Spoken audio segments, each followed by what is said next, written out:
ಪ್ರಗತಿ ರೈತ ಬಾಂಧವರಿಗೆ ಪ್ರಗತಿ ಚಾನಲ್ಗೆ ಆತ್ಮೀಯವಾದಂಥ ಸ್ವಾಗತ. ಇಂದಿನ ಕಡಲೆಕಾಳಿನ ಮಾರುಕಟ್ಟೆಯ ಬೆಲೆಯನ್ನು ನೋಡಿಕೊಂಡು ಬರೋಣ. ಇನ್ನು ಯಾರು ಹೊಸದಾಗಿ ನಮ್ಮ ಯೂಟ್ಯೂಬ್ ಚಾನಲನ್ನು ನೋಡ್ತಾ ಇದ್ದರೆ ತಪ್ಪದೇ ಈಗಲೇ ಸಬ್ಸ್ಕ್ರೈಬ್ ಆಗಿ.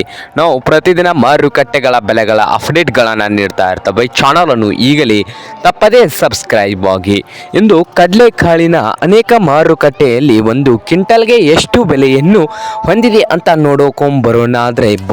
ಬರೋದಾದರೆ ಮೊದಲನೇದಾಗಿ ಸೋಲಾಪುರದಲ್ಲಿ ನೋಡೋದಾದರೆ ಒಂದು ಕ್ವಿಂಟಲ್ಗೆ 4,700ದಿಂದ 5,400 4,700ರಿಂದ 5,400 ರೂಪಾಯಿವರೆಗೆ ಸೋಲಾಪುರ ಮಾರುಕಟ್ಟೆಯಲ್ಲಿ ಒಂದು ಕ್ವಿಂಟಲ್ ಕಡಲೆಕಾಳಿನ ಬೆಲೆಯನ್ನು ಹೊಂದಿದೆ.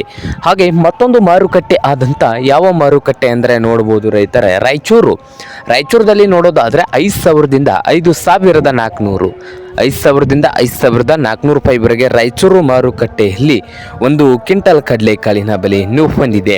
ಹಾಗೆ ಇನ್ನೊಂದು ಮಾರುಕಟ್ಟೆ ವಿಜಯಪುರದಲ್ಲಿ ನೋಡೋದಾದರೆ 4,000ದಿಂದ ಹಿಡ್ಕೊಂಡು 5,300 ರೂಪಾಯಿ 4,000ದಿಂದ ಹಿಡ್ಕೊಂಡು 5,300 ರೂಪಾಯಿವರೆಗೆ ವಿಜಯಪುರದಲ್ಲಿ ಒಂದು ಕ್ವಿಂಟಲ್ ಕಡಲೆಕಾಳಿನ ಬೆಲೆಯನ್ನು ಹೊಂದಿದೆ. ಹಾಗೆ ಮತ್ತೊಂದು ಮಾರುಕಟ್ಟೆ ಆದಂಥ ಚಿತ್ರದುರ್ಗದಲ್ಲಿ ನೋಡೋದಾದರೆ 4,000ದಿಂದ 5,000 ರೂಪಾಯಿವರೆಗೆ ಒಂದು ಕ್ವಿಂಟಲ್ ಕಡಲೆಕಾಳಿನ ಬೆಲೆಯನ್ನು ಹೊಂದಿದೆ ನೋಡಿ ರೈತ ಬಾಂಧವರೇ. ಹಾಗೆ ಇನ್ನೊಂದು ಮಾರುಕಟ್ಟೆ ಆದಂಥ ಯಾವ ಮಾರುಕಟ್ಟೆ ಅಂದರೆ ನೋಡಬಹುದು, ಬೆಳಗಾವಿಯ ಮಾರುಕಟ್ಟೆಯಲ್ಲಿ 5,000ದಿಂದ 5,250 ರೂಪಾಯಿವರೆಗೆ ಒಂದು ಕ್ವಿಂಟಲ್ ಕಡಲೆಕಾಳಿನ ಬೆಲೆಯನ್ನು ಹೊಂದಿದೆ ನೋಡಿ ರೈತರೇ.